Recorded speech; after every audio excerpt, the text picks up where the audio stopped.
Another classic kaiju makes its return this episode, Gubila. Well, technically, this one's in Oka Gubila, a variant that debuted in, I think it was Ultraman Trigger? Gubila is typically an aquatic kaiju, as you may be able to glean from it being this orca narwhal looking thing. Oka Gubila, by contrast, is land based, visually differentiated by the rocky bits along the top of its body. I'm guessing what happened here was that they modified the Gubila suit for Trigger some 3 odd years ago, and could not be bothered to modify it back for Arc. Because the plot of the episode doesn't feel like it depends on the kaiju being Gubila. For all intents and purposes, Oka Gubila exists just as a threat. Because the primary focus obstacle is actually this giant robot which pops out of a very unnatural looking cloud in the sky. It's dubbed Givas, as it keeps Pokemoning the word Givas.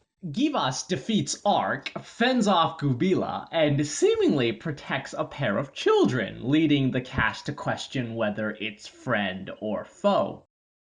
Yuma's obviously smitten by the notion of a robotic ally, but his hopes are dashed when evidence comes to light suggesting the contrary. When the GDF officially decides to mark Givas as a threat, Yuma and Ishido's differences come to a head. Honestly, it's a little surprising that it's even taken this long, given the obvious differences between this show's emotionally charged hero and its more pragmatic Lancer. However, I actually think the enemy thing is a red herring. If Givas is defined as that which obstructs the path, well, that could also describe a shield or a guardian. It feels purposefully vague.